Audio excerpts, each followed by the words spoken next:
Okay, I'm not going to do that for a full minute. Plus, I'm sure the video is delayed and banging is out of sync. Anyway, guys, continuing on with our retrospect, let's take a look at the first franchise that Sony ever made on their own, and that was Twisted Metal. And talk about a game that really helped set Sony apart from the other video game consoles at the time, compared to what was on the Nintendo 64 and even on the Sega Saturn. Twisted Metal just stood out. It was violent, it was hard rock, it was downright twisted, and people loved the hell out of it. The Twisted Metal wasn't exactly a huge hit with the critics at the time. You'd be hard-pressed to find any PlayStation owners that didn't have at least one of these games in their library. The franchise has since become an icon for Sony, though one that has unfortunately become neglected. So let's bring some attention to the series, or at least what it used to be before Peacock got a hold of it.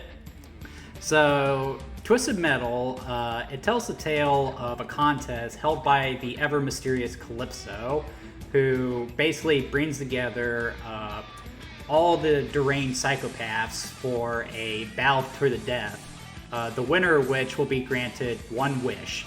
And considering this is a no-holds-bar battle to the death, everyone comes rocking with insane vehicles, weapons, and, just ready to destroy each other and everything in the vicinity as well. So, the plot of Twisted Metal is very much context. There's nothing much more than that, but it is pretty thematically rich. It's kind of like a fighting game in a lot of ways, where you have all these different characters who have their own reasons for entering the Twisted Metal tournament. But what's interesting about a lot of them is these aren't noble souls defending the world against evil or anything like that. These are just a bunch of sadistic psychopaths who are going on a rampage to have their heart's desire granted, which is just a really fun concept for a video game, especially one where you're primarily playing it in multiplayer.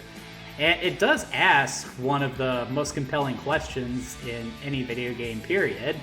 How far would you go to have your heart's desire granted? It's become a trademark of the series with its twisted sense of humor, its twisted style. It really does live up to the name Twisted Metal. It's a good thing it's so artistically sound, because I'm not going to try to defend the presentation here. You can kind of tell that this was a very early PlayStation 1 game. The levels look like cardboard, the textures are really muddy, the vehicles are a little hard to look at.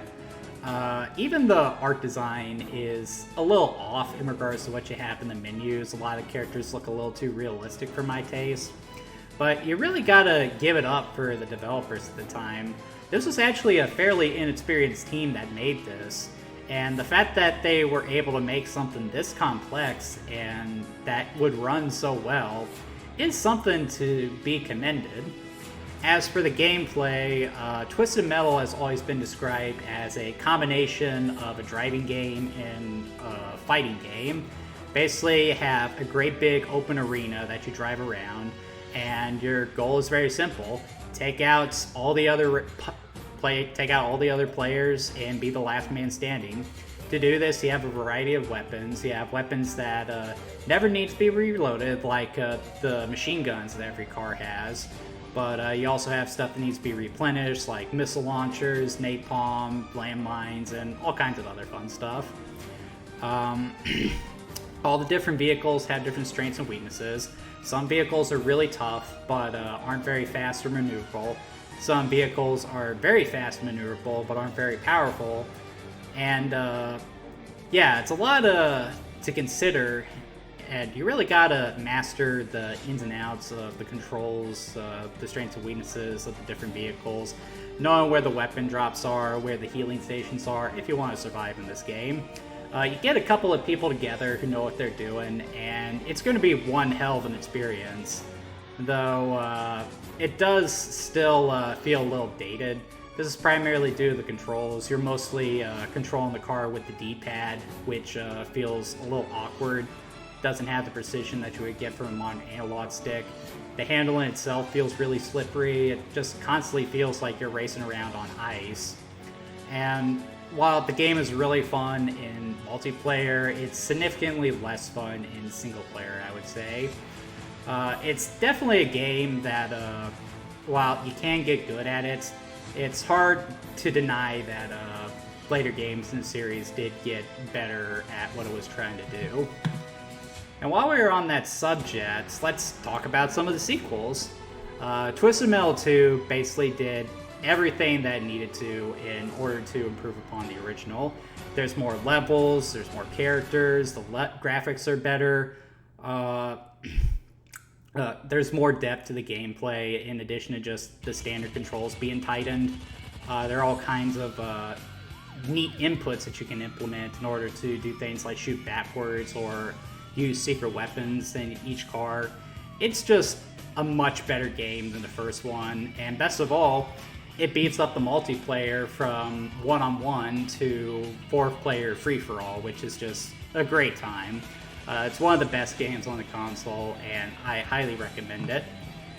After Twisted Metal 2, though, the team behind the first two games decided to move on to work on other projects, and thus Sony would hand off future games to another developer.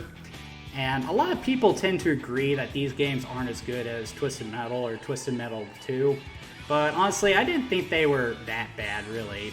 I definitely do agree that they don't have the same level of polish as Twisted Metal 2, but they aren't that much more janky than Twisted Metal 1, I would say. There was also a really bizarre spin-off for the series called Twisted Metal Small Brawl, which basically took the concept of Twisted Metal, but had it be a game that was being played by a bunch of kids messing around with RC cards. Because, yeah, that was a great idea. Make a kid-friendly version of the M-rated game where a bunch of psychopaths try to kill each other with heavily armed motor vehicles.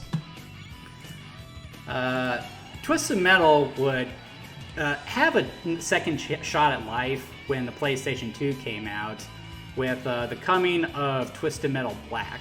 This saw the return of David Jaffe, who was the director on the first two games, and what he brought to the table was a sleek new look, some different thematic elements, such as the whole thing taking place in a mental institution, and it just made for a really memorable experience. Definitely the best game in the series since Twisted Metal and Twisted Metal 2. Though it wouldn't last. David Jaffe, rather than continue to support Twisted Metal, decided to instead put everything behind God of War, which would be good for him, and God of War is great as well, but it did leave Twisted Metal without a shepherd. And when the PSP games started coming out, the games quickly reverted back to what they were on the PlayStation as opposed to what Twisted Metal Black did. The series would disappear, and though Sony would try to revive the series in 2012 with the PS3 version, they focused a little too heavily on trying to make it an online experience, and that just turned off a lot of people, and it wasn't long before support for it dried up. Today, Twisted Metal is sort of seeing a resurgence, though I would argue in not a very good way. Rather than a new video game, the resurgence is coming in the form of a live-action series on Peacock, probably to compete with the success of The Last of Us. But I wasn't a huge fan of its sense of humor. I felt like the first season kind of wasted time trying to set up the premise of the video game instead of just, going into it.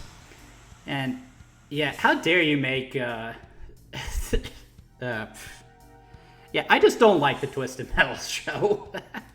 What I would really like to see happen is just for this franchise to come back with a highly polished new entry in the series, great single-player campaign, and also a really good multiplayer suite. Because, again, with Sony focusing so much on stuff like The Last of Us, Ghost of Tsushima, and a bunch of other stuff that isn't really resonating with gamers, I feel like bringing back Twisted Metal could be a shot in the arm that the PlayStation could really use. I mean, a little bit of variety isn't going to kill you, Sony, and yeah, with how taste in gaming has changed recently, I feel like Twisted Metal's particular brand of insanity has a place, so let's see it return. Come on, Sony.